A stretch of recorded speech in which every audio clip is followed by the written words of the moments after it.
and it is to say our party president on the extreme right of mine, Mr. Herman Mashaba, Mr. Athol Trollip, Herman speaks, and one time the national chairperson of ActionSA. Today I'm also going to be doubling as the MC, because when we travel light. So I hope our national spokesperson approves of the job that I do. In terms of the order of proceedings, I will make some introductory remarks to welcome Athol and to tell you a little bit about Athol. From there, Athol will speak for himself by talking about the significance of this moment for ActionSA. The last time I was at here, it seems to be for Athol, because in 2015, Athol was elected the national chairperson of the Democratic Alliance in the city at the Federal Congress that was held here. And the next time I was here was he has been the leader of the opposition in the National Assembly. He has been the mayor of this beautiful city, and I don't need to tell the people here about his legacy in delivering services and change to the people of the city.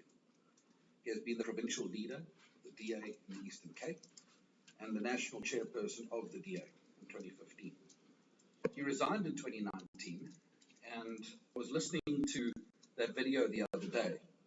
And in that video, Athol had said, long enough, it is my great privilege to welcome Athol to make some remarks to you today. Thank you.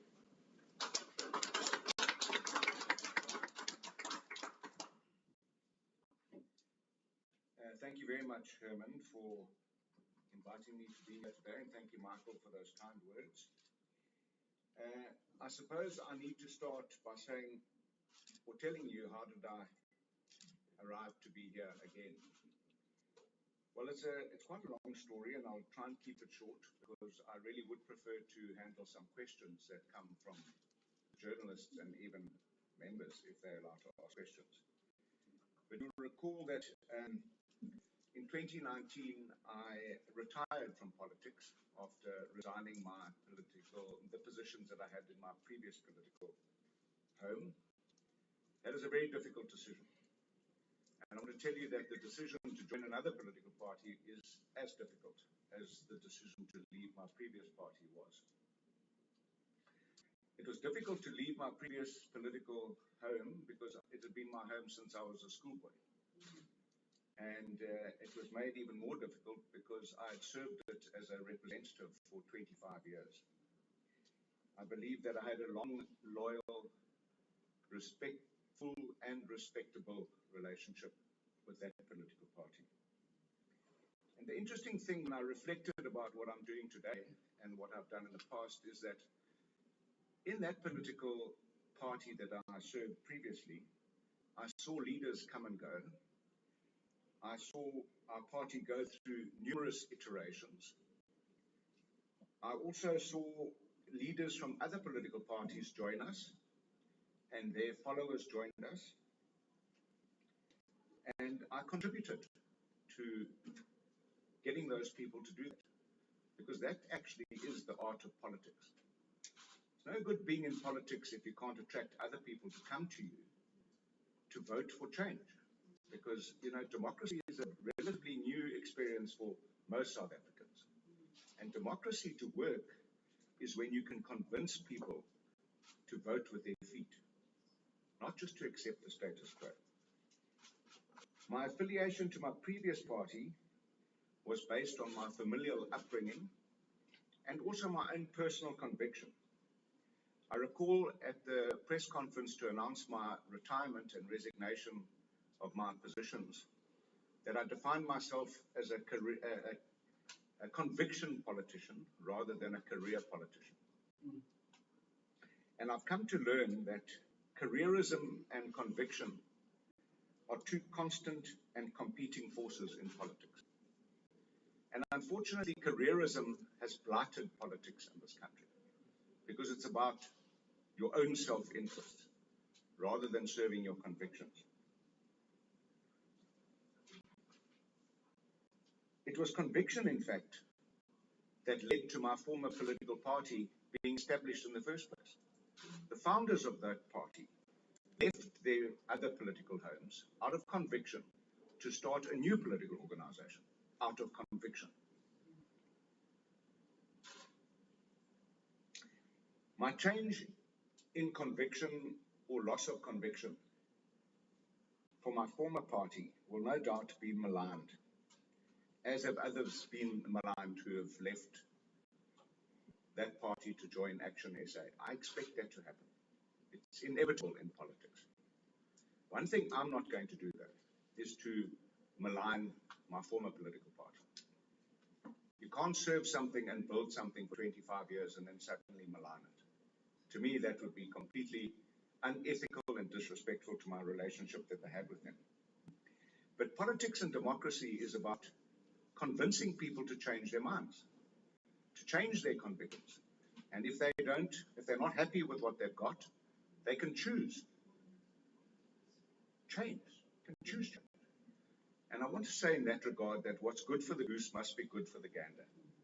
Because I served a political party that grew from a very small organization to a big organization by managing to convince people to change. I resigned from all office and have been out of politics now for 27 months. It's been a very pleasant time, I must say. I've enjoyed it, but it's also been an illuminating time for me. I started a consultancy business that was aimed at bridging the divide between the public and private sector. And sadly, that divide is enormous and growing daily. They don't trust each other and they don't know how to work together to make South Africa work. I've discovered firsthand how broken our government is and the civil service, and how hopeless the lived reality is of people in this country, especially people living in the rural hinterland of this province. The government has been systematically hollowed out in the interest of the ANC and its leaders, and I regret to say, with the odd exception, that the civil service has become a reflection of this, and it too has lost its moral compass and its ethical values. Self-service has trumped Batupili. Batupili is a philosophy of putting people first. And what we see in South Africa is people putting themselves first. Most rural platteland towns, and I've been working in places like that for the last 2 years, and I come from one myself, are ghost towns that serve a consumption-led economy only on pension days. It's only economic activity that you'll see in rural platteland towns. And this has resulted in an unstoppable wave of urbanization or migration of people to the cities to look for opportunities. And I venture to say that the people of this country are no better off than the people during the days of migrant labor under apartheid. And I say that because the people who leave their homes in the rural hinterland come to cities like this looking for opportunities, find none, end up living in squalid squalor in informal settlements. Their communities and their families become dislocated, and they feel completely hopeless. So why am I joining ActionSA? I'll tell you why. I want to see real democratic change happening again in South Africa in my life. Many of us thought, people of my age thought, that we wouldn't see political change. We did see change. 1994 did bring change. I want to see change coming again. I want to see real political change coming again. And I realize that change doesn't just happen on its own. The only thing that happens on its own with regard to change are the changing of the seasons, the tides, and the difference between day and night. All other change, especially political change, comes with action, Herman. And that's one of the reasons why I'm here. It comes through action. I want to recall with you something that I recalled while I was making my decision to come and join Herman, Mashaba and Action South Africa. I recall going to former Premier Makenkesi Stofile's funeral in 2016 at Fort Hare Sports Complex. At that funeral, there were thousands of ANC supporters, and there were hundreds of ANC leaders including President Cyril Ramaphosa. And some of you will recall that Sipho Pichana, in his eulogy, exhorted the ANC to change their behavior. And he used the title of Benson Khubusane's seminal book written in 1912 to say to the people in that funeral and to the country, Zemkinkomo makwanandi. So for those of you who might not know what that means, it says, your cattle are going, cowards. Cattle meaning heritage. And the reason I'm here today is that our heritage is being stolen still. And that's 2016 and it's now 2021. 22. And President Cyril Ramaphosa was at that funeral. And he hadn't stopped the cattle rustling. Now, I don't mind if the cattle are being rustled from the ANC. But I really do mind that the cattle and our heritage is being rustled from this country. It wasn't only Sipho Pichana, it was people like the late Bishop Desmond Tutu, who warned the ANC. But they won't listen. I believe that the current political establishment has failed South Africa. And I'm convinced that they're not going to change of their own volition. Government has broken almost every single electoral promise that they've made. And there's an electorate, or part of the electorate, of over 50% that did not participate in last election. Because people dislike, despise, and distrust politicians and political parties. And if you don't believe that, you must ask yourself, why did more than half of the South Africans who were registered to vote didn't vote? And then you'll realize that what I've just said is true. That constituency, to me, is probably the most important constituency for us to focus on, to mobilize them back into political activity and to get them to realize that they can bring about change. I have a political fire that burns in me, and I've watched ActionSA and its achievements, and I'm excited by what they've achieved. And I'm mostly excited by the apparent fact that they can attract support from across the board in South Africa. They've attracted urban votes from affluent communities to poor communities, peri-urban votes, and votes from the rural areas. And those are the kind of people that make up South Africa, and we need to appeal to them. Now, I want to tell you that my family were very happy when I left politics, especially my kids, because my dedication and conviction and commitment to that cause took its toll on my children. They also knew that I'd done what I could with what I had where I was. But as I said, I've got a fire in my belly, a political fire in my belly that is very difficult to douse. And it keeps nagging me and leading me to ask myself, have I done enough? And when Herman Mashaba asked me to come and see him to help him build an alternative to the current political establishment, I decided to put that nagging, questioning belly of mine to sleep and to do it again. And that's what I'm here today. And I want to conclude by using a quote that I don't know who first coined it, but I'm very motivated to get involved in this project, because they say when you put a clown into a palace, it doesn't make him a king. But what it does do, it turns the palace into a circus.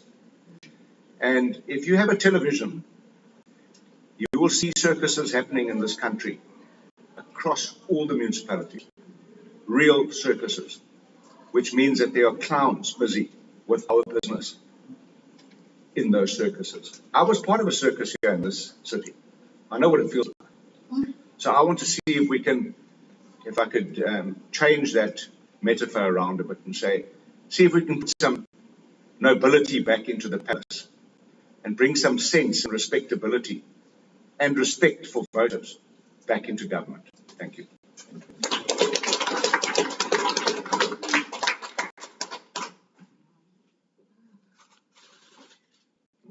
Ladies and gentlemen, Herman Mashaba, the President of ActionSA.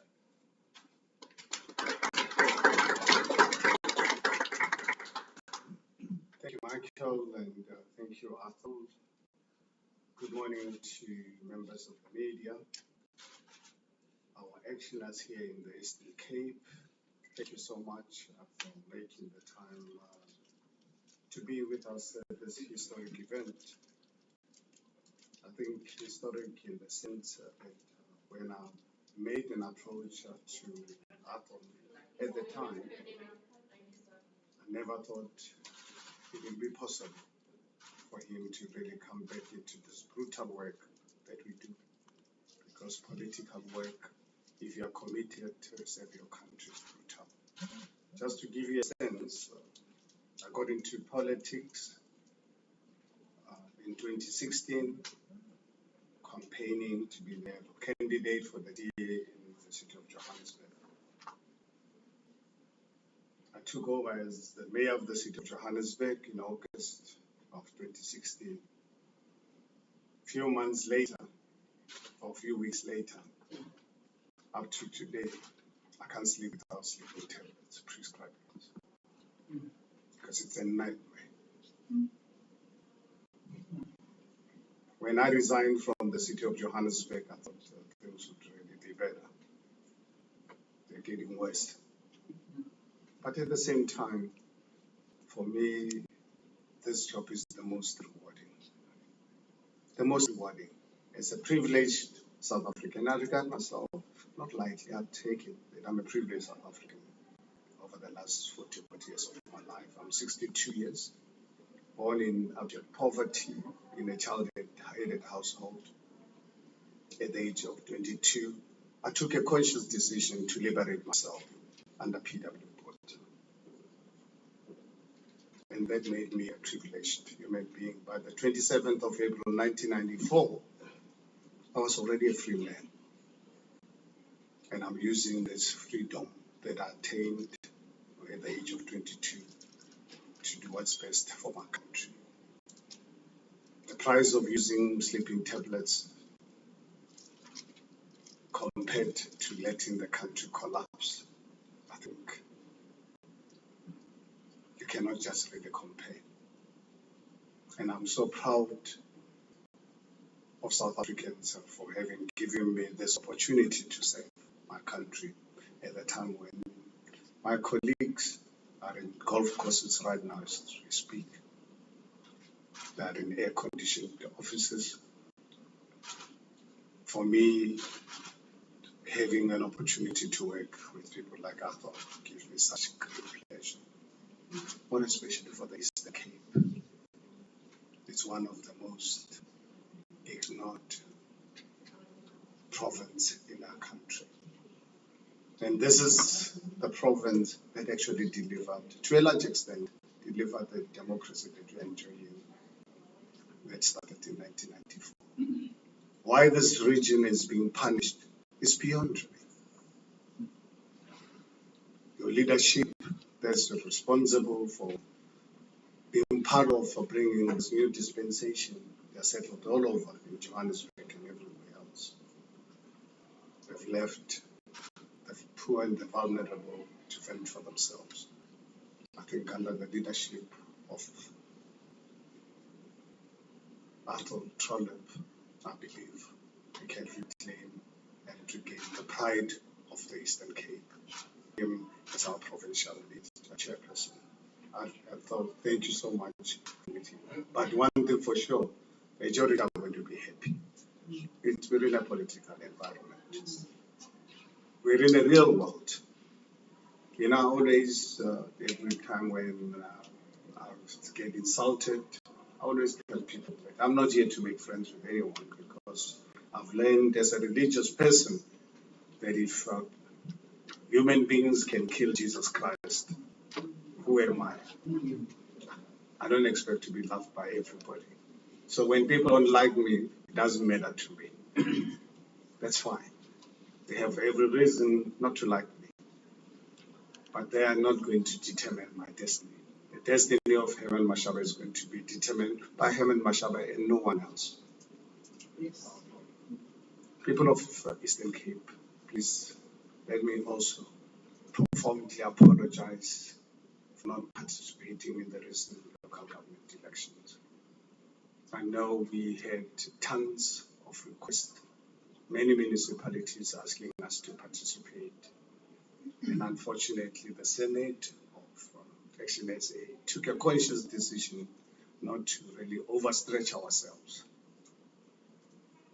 Out of the 278 municipalities, we only contested in 6. And it was a strategic, conscious move to ensure that we can obviously provide a severe blow and change the political trajectory of our country. And we did that. Out of the 6 municipalities we contested, 3 in Gauteng, Johannesburg, Tshwane, and Ekurhuleni. And when we started, we said we wanted to bring the ANC on 50%. We contested, IEC made us contest as a logo, refusing to put our name. Made it difficult for us to register. Remember how we battled to register after launching the party. But because we are determined, no one is going to stop us. In the 3 metros, we brought the ANC under 40% in the elite races. Nationally, for the first time since the dawn of our democracy, we brought the ANC under 50%. ActionSA played a major role. You can imagine contesting in 6 municipalities out of 278. Today, ActionSA is the 6th biggest party in South Africa. A party at the time just over a year old. Now, 2024 is around the corner, ladies and gentlemen. 2024 is around the corner. If you think it's far, I can tell you, wake up tomorrow. It'll be 2024. And I think what worries me, what really scares me, there's something that gives me sleepless nights. Are we going to make it to 2024? Because it appears to me that the ANC have already accepted that they are not going to be part of government in 2024 because of ActionSA. Now, what they're trying to do is now to destroy the country with them. You can imagine going to an extent of, you remember the 8 days in July. You know, I was ashamed of myself. In December, I was in Mexico when I saw on international media, Parliament of the Republic of South Africa being banned. And the people were asking me over lunch or dinner, knowing that I'm from South Africa. They asked me what the hell is going on in your country. And I think this took me back to the days of apartheid. I used to travel, and my wife and I have been traveling extensively over the last 4 years. During the apartheid days, the national party policies, they discriminated us along racial lines.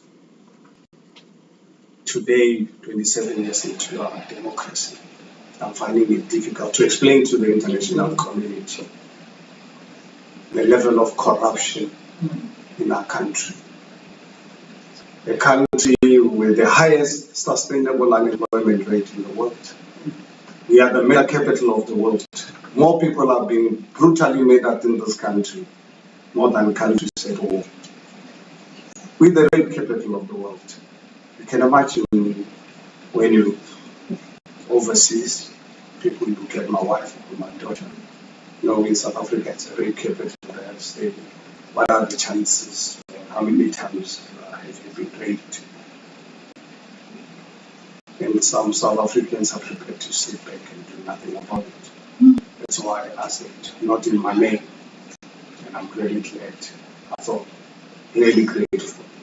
I cannot really pay tribute to you for accepting this responsibility. You've got to do it. You've got to do it for our children. And we've got to do it for the future of this country. We live in a democratic dispensation, and like during PW protest era, during PW Botha's era, they would not even be ashamed to come and arrest us under whatever section. Today, we live in a democratic space. We can save this country by not burning our parliaments, our clinics, our schools, burning tires in the streets. Every second year, we get an opportunity to save this country. Michael and I, and our colleague Andre, who's now at Oxford University, we started this movement, launched it on the 6th of December, 2019. We started by engaging South Africans, starting what we called the People's Dialogue. It was Codesa 2, driven by civil society. And I remember quite well when I approached my family to underwrite this huge investment. I really wanted to know, what are you putting? I said to you, what's involved? I said, I don't know. But I think it's a necessary project because there's an outcry for South Africans to save this country. But we cannot really start for a political party without having the evidence of these people who are calling on us to start a political party that is not. And I said to them, for me, it's not about money. It's about having the evidence that there is support and the need for a new political party in the country. And I said, if I can have 500,000, I'll be happy. I said, any time after 3 months, because this project went for 3 months, until the end of February, I said, if less than 500,000 people give us the mandate, then I'm happy to proceed. We were surprised. By middle of January already, we had 1.1 million signatures. Then we knew we were into something. By the end of February, we had 4.2 or 4.8. 4.2 million South Africans, 5 times the number of people. Of the 4.2 million South Africans, 165,000 of them gave us 10 to 12 paid submissions on how South Africa can be saved. We'll be grateful to those South Africans that actually started this movement. As I said, we contested in 6 municipalities because the party was launched on the 29th of August 2020, right in the middle of COVID. IEC made it difficult for us to register, leading to us contesting as a logo. But even with that, we achieved groundbreaking electoral support. Groundbreaking electoral support. We got support from Sentin Wadi, from Soweto, from Alexander, from Waterkloof, from Mamelodi, from Amanskra. That is why today, ActionSA is the official sixth biggest political party in the country.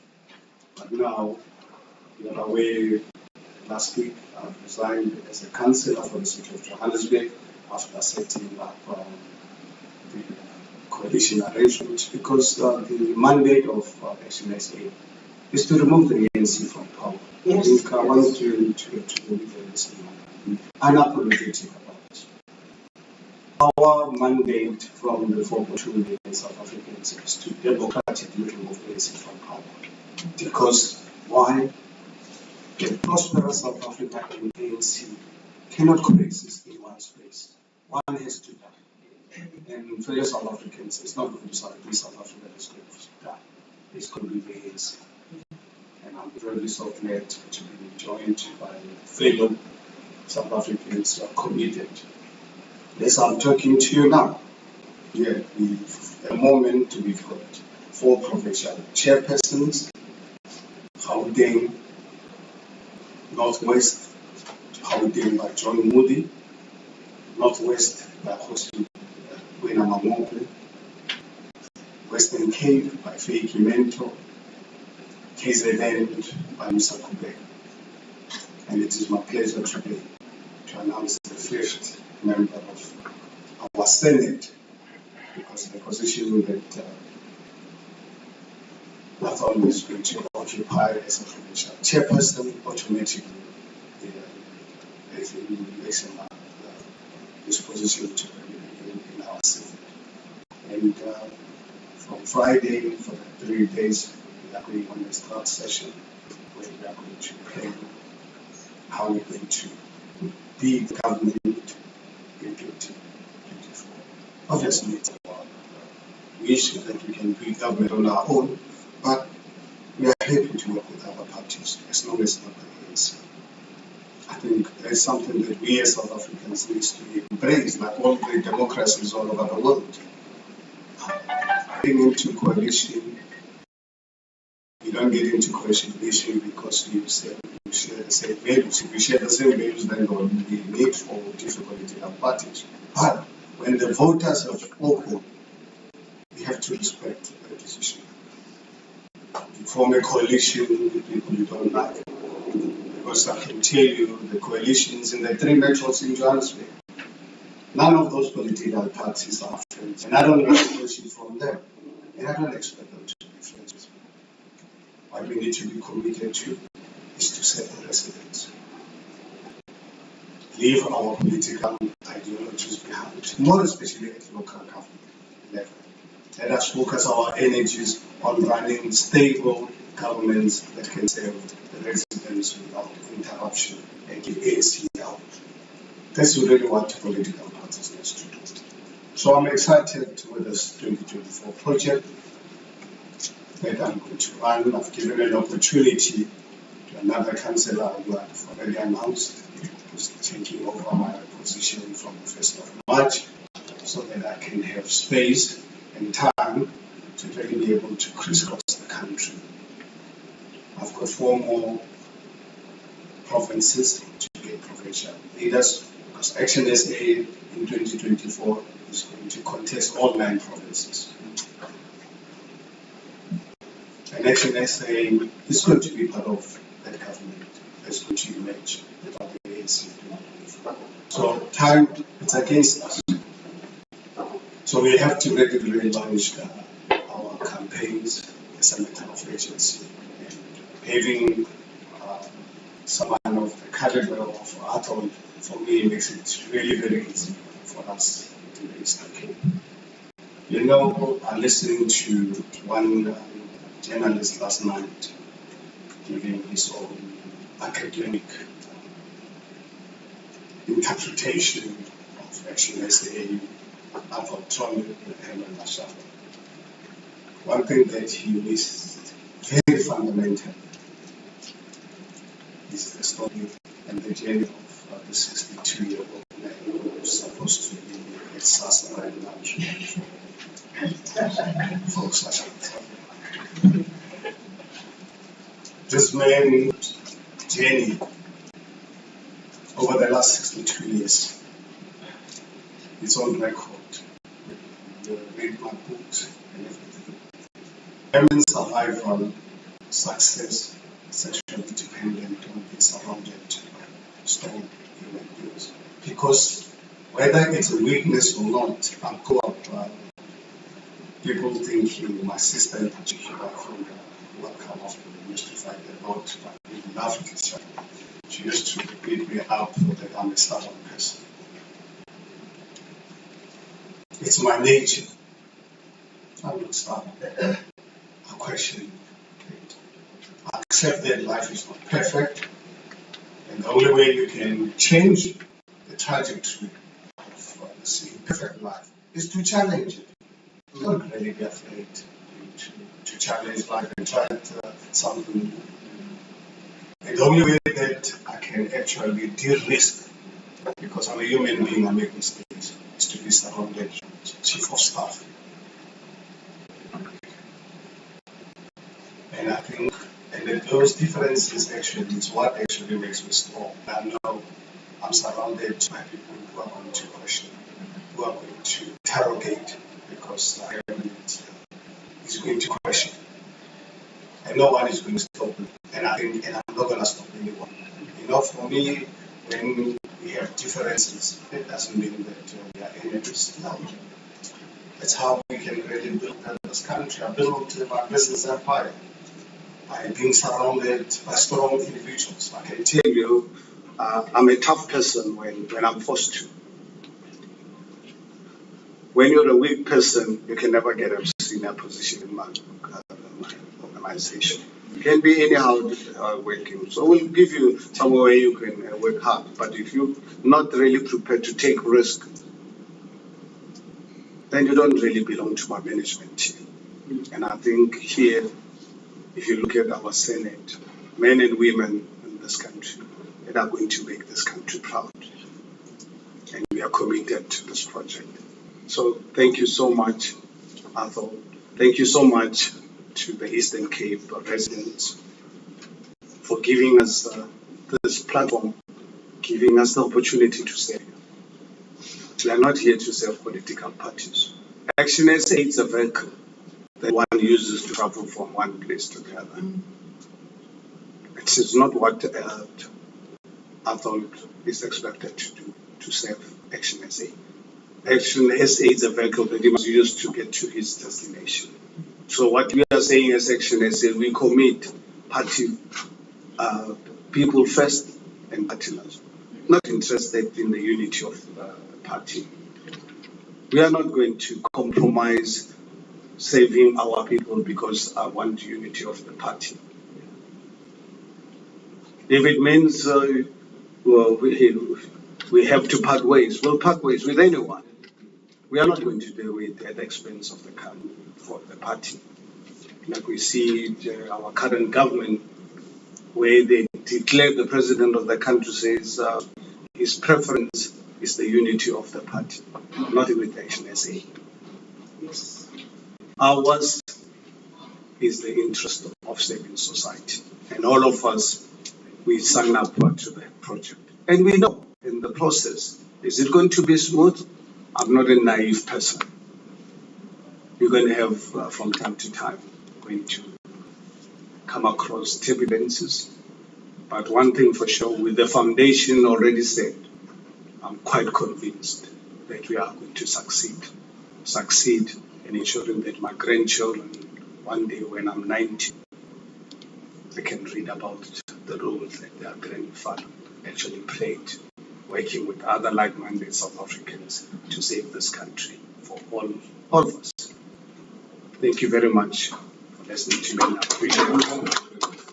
I'm here to welcome Athol as Eastern Cape Provincial Chair for a new political organization that is going to change the political direction of South Africa. Thank you so much.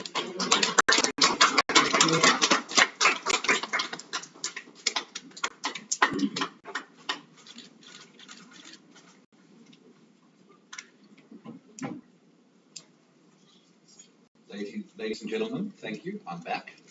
I just want to open the floor to questions and answers from members of the media. You are welcome to indicate your intention to ask a question. If you would kindly just give us your name, the media house you represent, and an idea of who your question is directed to. We'll take a round of 3 or 4 questions at a time, and then you can get the responses that you seek. To those who are following these proceedings online, you're more than welcome to send through your questions via WhatsApp to our national spokesperson, Lerato Nkubeni, who I see is already starting to relay some of those questions through to me. So, any questions? One in the front, I'll give a second, and the third. While you're looking for the third, let's take it. Ma'am, from you in the front. My name is Anna. Just a question for Mr. Trollip. He seems to be going ahead people that he mentored, people that he helped grow in politics as former party. How do you feel about that? Did you talk to them about it in any way? How did you spend communication with them? And what was the chat there? And also, just down in front.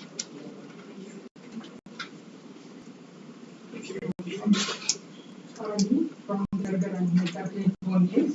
Mr. Trollip, I'm just trying to figure out when the discussion start with ActionSA and how that come about, and also what will your role be in the province, and what are some of the key areas that you'll be focusing on?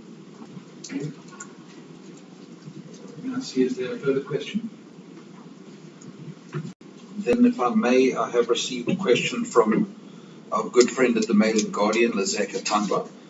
It's directed at Athol, and she asks a question which she says, while you were a leader in the DA, you held strong views on the EFF, and I assume that you still do, given that you left Nelson Mandela Bay Municipality. Mr. Mashaba is widely known to be sympathetic to Mr. Malema. Was this part of the conversation before you agreed to the role? It goes on to say it was a struggle for the DA to entrench itself in the Eastern Cape politics, and the EFF with its popularity has also struggled in the province. Why join an unknown party in the province if you have the stream of unseating the ANC in government, particularly in yours and my home province? I will invite Athol to respond to the two questions posed, as well as that of Lizeka.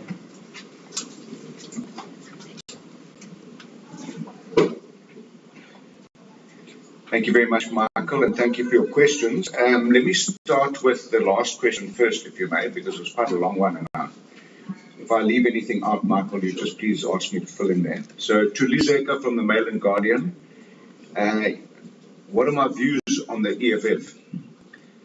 Well, it was one of the first serious discussions that I had with Mr. Mashaba, because I needed to know where he stood on the EFF. I have some history with the EFF, obviously, and I've learned some very useful lessons from interacting with the EFF. So let me just say at the outset, I hold diametrically different positions to what's happening in this country, what is required to fix what's happening in this country, to those held by the EFF. The EFF is clearly a very racist organization that benefits from fanning the flames of racism in South Africa. I often think to myself that the late President Mandela must be turning in his grave when he sees us turning on ourselves the way that we do. Fanning flames of racism is not the solution of South Africa. But I was very interested to talk to Herman about his position, because I think Lizeka says in a question to me that it's apparent that Mr. Malema or Mr. Mashaba is sympathetic to Mr. Malema. I don't believe that to be the case at all. I heard Herman here saying again that we'll walk away from anything that is opposed to the values and principles that ActionSA hold. And I know that Herman holds very different political opinions to Mr. Malema about capitalism, about ownership of land. That he worked with him, with the EFF as the mayor of Johannesburg. And he was in a formal agreement, not a coalition. He was in a formal cooperative agreement with the EFF. I worked with the EFF in Nelson Mandela Bay in an informal cooperative agreement. And both of those are very dangerous cooperative models, very dangerous. If you're going to go into a coalition in this country or in any country, in any government, you better make sure that you've got proper rules of engagement, and that if any party breaks those rules, that there are consequences that you're prepared to follow through on. So in Nelson Mandela Bay, my experience with the EFF was that they would leverage their position to get whatever they wanted. Whenever we needed them to do something, it was always on a transactional basis. If you want us to do this, what are you going to give us? Now, I am very much opposed to transactional negotiation. Negotiation must end in mutual agreement, not in transactional satisfaction. So I had a long discussion with Herman about that, because I needed clarity. ActionSA is not a racist organization. We position ourselves to be a party for all South Africans, of all persuasions. And you can't be that if you malign one or another cultural grouping. So I hope that clarifies that. And why join a new organization in the Eastern Cape where you already have existing organizations and an entrenched ANC? Well, the answer to that is precisely because the ANC remains entrenched in the Eastern Cape. So all previous initiatives have not been good enough to dislodge the ANC. So, you know, the definition of madness is doing the same thing over and over and expecting a different outcome. I'm prepared to try something new to change the political landscape in the Eastern Cape. And if I see what ActionSA achieved in the last election in 6 municipalities, We can do the same in this province, in all the municipalities. From Umzimkhulu to Kocha municipality. We can do that right across the province. And that's why I've chosen a new political vehicle. Siyamthanda, yeah, good question, and it's a very tough question to answer. I did engage some of my very close colleagues, especially in this province, leaving and joining another political party. And they were the people that I sat with first, my confidants and supporters, and to retire from politics. Obviously, they were disappointed, and I expected that, but they wished me well. And, you know, if you compete politically, it doesn't turn you into an enemy. In fact, if you leave somewhere or you belong to a former organization, you start a new one, and you meet again, it gives you common ground to negotiate about cooperation. So I know that there are good people in my previous political organization that are prepared to put South Africa's interest first. And that's what our objective is here. And I believe it'll be a good bedrock for future engagement and cooperation. Currently, I don't know why you always come up with those kind of questions, but here's the truth. I resigned. Herman Mashaba phoned me in December 2019, and he said he'd like to see me into politics. I'd actually stepped out of politics, so it suited me just fine. 2 years went by, and I got a call from Herman in December 2021. And we set up a meeting for the, I think, 17th or so of December. And that meeting couldn't continue due to some chaos in Gauteng, and then Herman went on holiday. And we engaged again early in December, and we met in the middle of January. I went to his home, and we had a long discussion. And subsequent to that discussion, I sent he and Michael Beaumont a number of emails and WhatsApps asking for clarification on important issues as far as I'm concerned. I asked for all party documentation. I read their constitution. I looked at their policy and value set. I sent them more questions. I think I irritated them a lot. But I didn't want to go into something that I didn't know what I was going into. So the engagement has been from when we first met as mayoral candidates, and then we were colleagues for a long time in that capacity, and then 2 years went by where we had no engagement, to the most frequent engagement that occurred in December. So over a period of about a month of interaction and then finally meeting, I told them that I would go back and think about it. Obviously I had to engage my family to tell them that I'm going back into the cauldron. And then I think last week I made the decision. I had to talk to the people that I was working for and working with to tell them that this is what I was going to do. The difficult part about that is, you know, where I've been working in the rural areas in the Eastern Cape, helping black citrus growers dealing with very difficult issues without having title to their land and sustainability issues. I spent 2 amazing years with those people. I was being inspired by them. It was very difficult to tell them that I was going to leave them. But I did make a commitment to them to say that where I'm going to be from now doesn't mean that I can't continue fighting for the issues that are proved to be very difficult for them. You know, they will have to take a decision whether they want me to do that with a political hat on, and if they do, I'm up for it. If they don't, I understand that. But it's been a difficult decision, and it wasn't taken lightly. And you know, Siyamthanda, when I was the provincial leader in this province for 16 years, we had the most successful young leaders program. We recruited people across this province. We had the most spectacular growth of support from all communities. I know that I'm going to encounter those people either in opposition or they will come and join me in what I'm doing now. Either way, I think it's good for democracy. And yeah, I think I've dealt with them.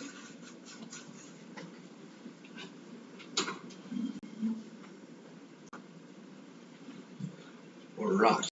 Can I see whether there's a further round of questions from members of the media present? Is that ENCA?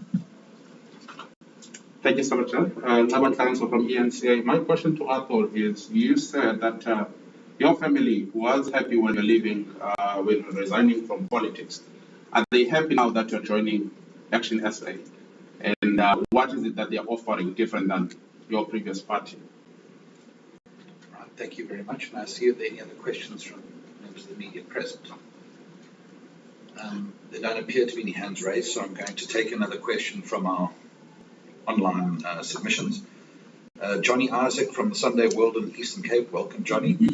The question to Athol: you built DA as a formidable force in the Eastern Cape, breaking new grounds in rural areas of the province.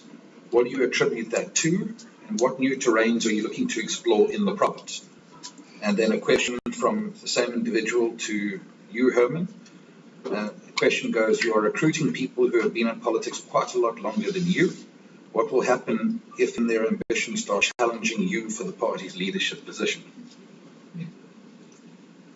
Any other questions? All right, I think let's take Athol first, if you don't mind, and then I'll ask Herman.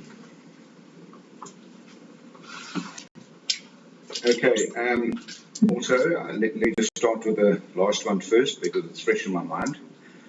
I know it wasn't pitched to me, Johnny, but I'm going to answer part of the question to Herman Mashaba. I can promise you I won't be challenging you for the leadership. But I will be challenging you. We're both committed to that. We're going to challenge each other, and we're going to make sure that whatever decisions we make are the right decisions. Johnny, yeah, I did spend a long time building my former party support in this province and breaking new ground. I think there isn't a rural village that I haven't been to in this province. I've certainly been to every town in this province. And you asked what new terrain? No new terrain. I've been given a geographical area of responsibility, which is the Eastern Cape. Fortunately, I do not need Google Maps to travel around this province. And I've already experienced, once the speculation and the rumor mill started, that there are people out there that are part of ActionSA already, and that there are people who want to join ActionSA, and my wires are hot. Michael mentioned Leonard, who came here. He phoned me last night to say he can't wait for me to join if the rumor's true. And then at 5 o'clock this morning, he said he's driving from East London. And his excitement and the stories that he told us while we had a cup of coffee were inspirational for Herman and I. Absolutely inspirational. So I'm not going to be breaking new ground. I'm going to be working in familiar territory, doing something different. Zed, your question from the ENCA. Personal questions are very difficult to answer in public. But let me just use an analogy if I can. Relationships are built and sometimes they come to an end. I am not going to malign my former political organization because I had a long association of over 30 years. I also was previously married for a period of 27 years. And when I got divorced, both my wife and I, out of respect for each other and respect for our children, made a commitment that we would never malign each other. And I think relationships are built on respect and trust. And if you trash one of those, you're more than likely going to trash the next one. And I'm not going to do that. So when I spoke to my family, it was difficult. My kids are a bit bigger now. So they don't depend on me. They're adults with their own children, and my daughter hasn't got any children, but she's an adult. And I think they were surprised that I was prepared to go back in there, but they did support me. But my wife especially, she supported me. She sent me a message this morning to say that she had a bit of a wobbly last night because she understood that she'd have to take a back seat again, because I met her in 2013 when I was campaigning for an election. And we, quite newly married, about 7 years. She wanted to kill me for not knowing exactly how many days and months.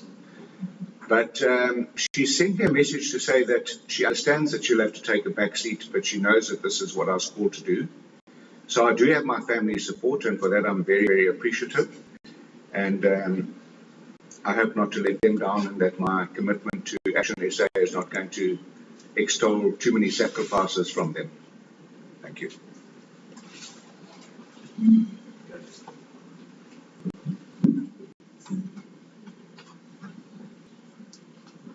You know, fellow South Africans, let me start with one question which was not directed to me but directed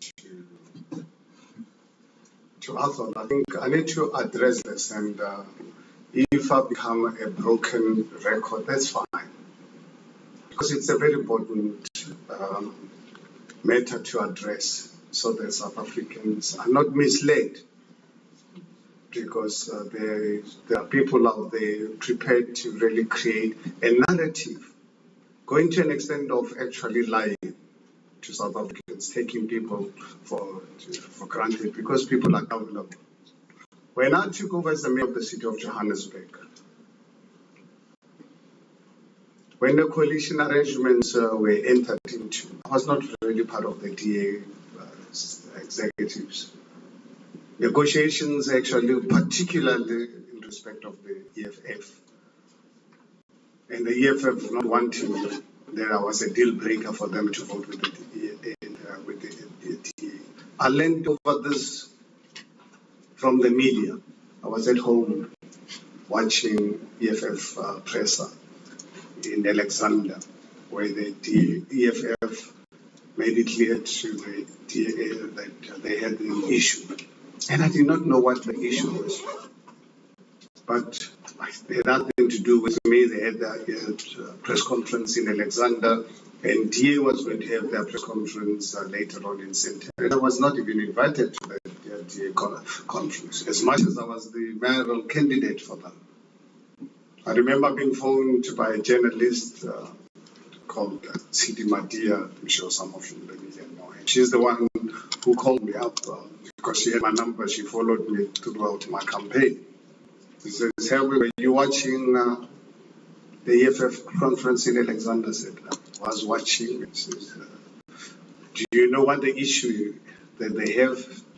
I said, I've got absolutely no idea. I had no idea what was this deal breaker for them. Since the deal breaker is you. I said, what have I done? And obviously you can understand, I'm a capitalist, unapologetic. I love the capitalist system.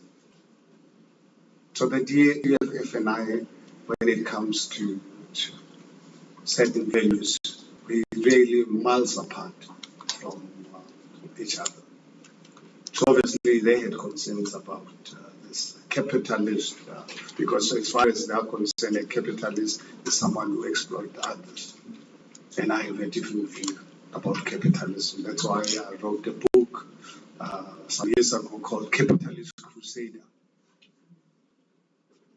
But then when I took over as a mayor, I made a commitment on the day I was elected, 22nd of August, that for my government to be sustainable, I have to treat all the parties that who voted me into power, treat them with respect. Unfortunately, my party did not want me to respect the EFF. And I said, no, it doesn't work like that. The EFF voted for me. They gave us 30 seats. I am going to treat every one of them with respect. And I'm going to consult with them. And that created a situation that led to my resignation 3 years later. And I can proudly tell South Africa and the world about my relationship with the EFF. In the 3 years, I was the mayor of the city of Johannesburg. The EFF never went all the time. The 34 billion rands of fraud and corruption that I uncovered. Every time I produced a report to council with evidence of corruption, EFF never objected to that, supported us openly about it. The EFF, but I cannot really say the same about my party, because during my mayorship, I fired 3 MMCs. I'm sure I must have made history of my own party. And all of them, my party was against me firing them for corruption with overwhelming evidence. My party was against me firing them. But fortunately enough, I wasn't there to serve political parties. I fired them regardless.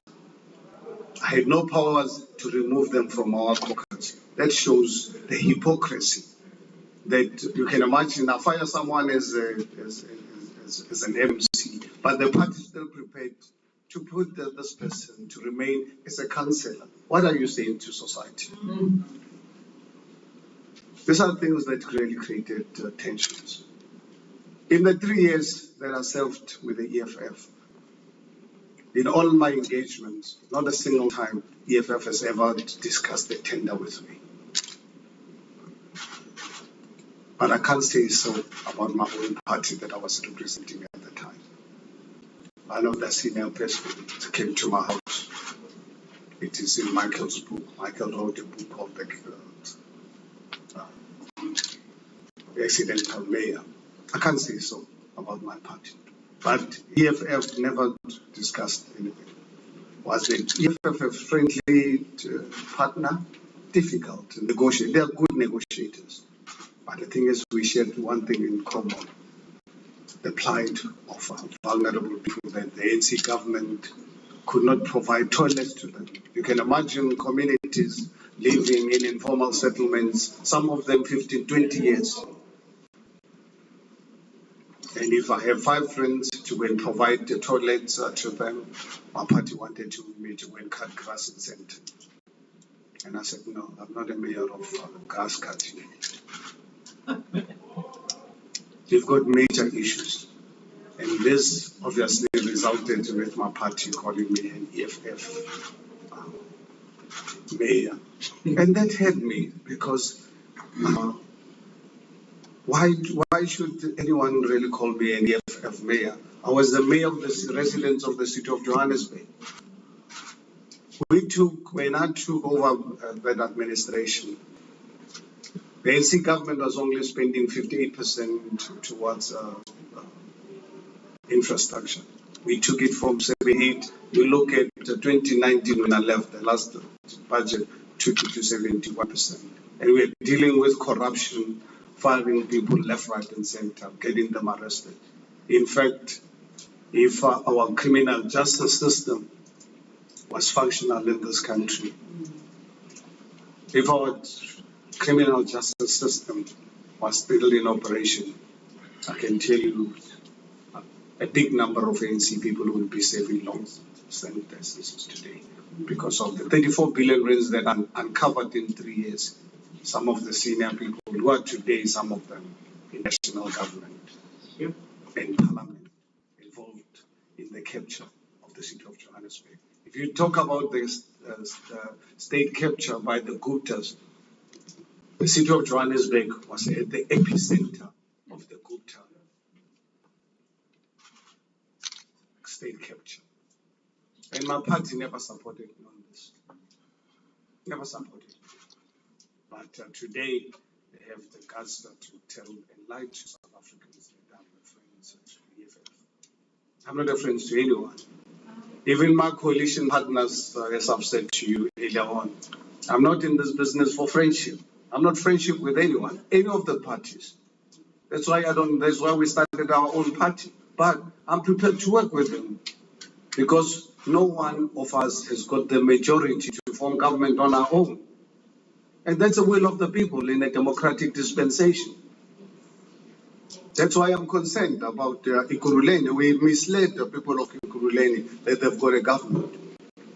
Right now, our coalition arrangement in the city of Ekurhuleni, it's not going to be able to pass the budget. In fact, we mislead in society that we've got a government. Yes, we've got a government, but with government that's not going to be able to pass budget because we don't have the majority. The only way we can have majority is to invite the EFF with us. But my approach to the EFF came from from the DA in writing that can we get Mashaba to talk to the EFF to vote with us. But today I was surprised, even yesterday, that they're denying it. Even in writing, I don't understand. I acted on the mandate of a written instructions. And these are things that saying, my goodness, this politics. That's why the ordinary South Africans or people all over the world, they hate politicians, because sometimes there's no need to lie. Why do we have to lie to society? We must learn to really be honest. There are certain things you can't do and certain things you can do. I'm not that kind of a person. That's why I'm called a stubborn person, because I don't stand on a fence. It's either I like a thing or I don't like it. I'm not the kind of person that would stand on a fence. But for me, I really get scared when a politician can actually lie, even when they give you something in writing, and afterwards it says, no, Mashaba is lying. He had no authority, he had no mandate. But it's a kind of politics that ActionSA wants to deal with in this country. But let me now deal with it. So, question, Michael, you from Sunday World, the challenge for leadership. My goodness, I'll be the happiest person the day when someone can take over ActionSA. I'll be the happiest person. I like traveling the world. I like listening to my LPs. I like my whiskey at home. I like playing golf as much as I'm a bad golfer. I like playing tennis. All those privileges are gone. So I can't wait. Actually, I really wish before I reach 70 that I can go back and run business. And one thing that I like most is making money. I really miss those days, the 30 odd years of making money. You know how wonderful it is. Every day when you go home tired, but at the end of the day, you know what, you've got the tills ringing. And I was in a business where even now, sitting here with you, the tills are ringing. You know, I like that. Honestly, I'm passionate about making money and making money legal. And I miss it. And I dearly miss it.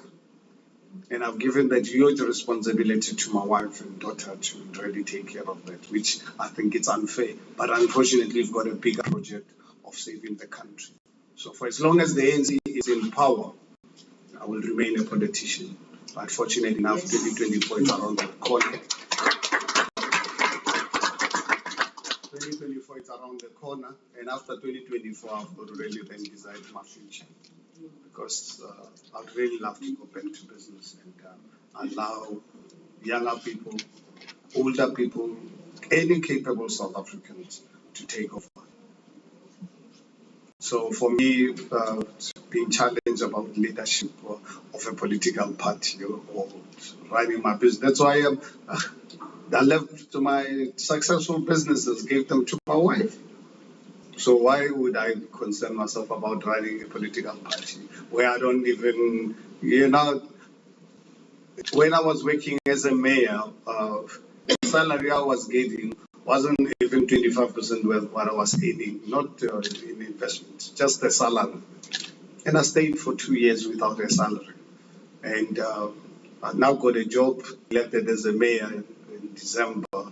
And 3 months later, I've left the job. I'm saving again without any salary because I don't expect ActionSA to pay me because they don't have the money. I have to rely and be nice to my wife to support me. In fact, the other day, I was addressing caucus of the city of Johannesburg to go and say bye to them. And I said, guys, please, one day if I get into trouble, you must assist me because by our culture as black people, when there's a dispute between husband and wife, you call families together, assist you to resolve the matter. So I said, I'm concerned one of these days my wife is going to call a family meeting that he's got a husband who doesn't want to work. So I said, if that day happens, so I hope he should not, because in a few weeks' time, I think in 2 weeks' time, I'll be married to him for 40 years. So I can't afford to take chances with us. And it's not that I don't want to work. It is because I think I love this country. I will not really sit back and allow this country to collapse. If it's going to collapse, I can tell you it will collapse after Herman Mashaba having really put everything in to really save it. And that is my mission. Thank you very much.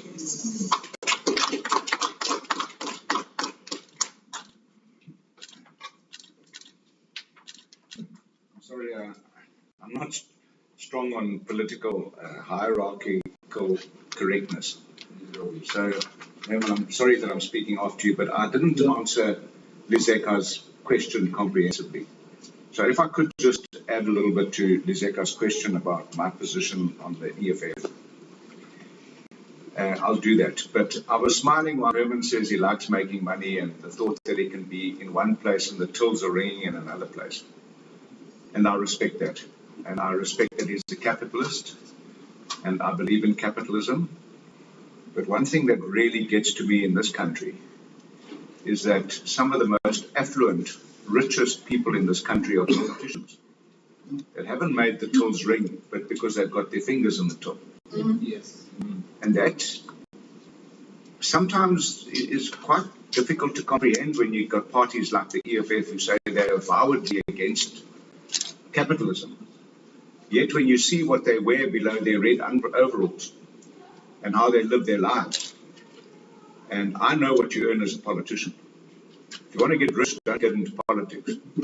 But if you want to get rich, you might be a good ANC or EFF politician, because their fingers are in the till. And I experienced transactional negotiations in the city with them. And if I've ever got anything to do with it, I will not have transactional negotiations with any person or political party. But there is a bit of a misconception that I want to put straight out today. Because people might think that, oh, you know, Athol's now going to go and cooperate with the EFF.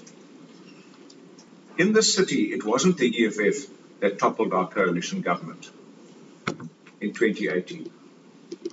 Even if they wanted to cut the throat of whiteness and get rid of me as the mayor, they couldn't. They couldn't. They didn't have the numbers. What toppled our coalition was the UDM selling out to our coalition agreement and one DA councillor. Because they couldn't get the numbers. I think there were 6 votes of no confidence. They couldn't get it right until the UDM, our coalition partner, and Bantu Lamisa was part of that, broke the coalition agreement and voted against us. And one of the DA councillors was convinced through transactional negotiations to vote against us. So I want to put that straight. Julius Malema did say he's going to cut the throat of whiteness, and they're going to take Athol Trollip out, and they were going to go after Solly, and they were going to go after Herman. He did say that. But in this city, our coalition wasn't toppled by the EFF. Even if they wanted to, they couldn't.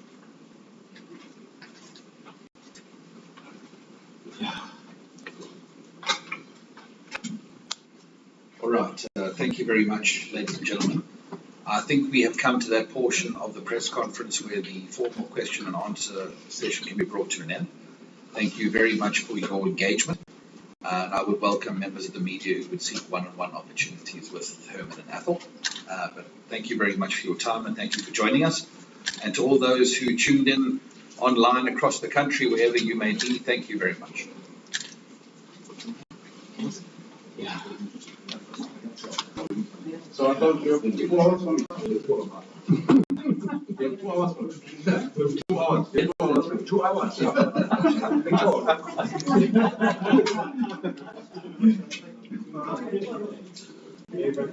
We can have this.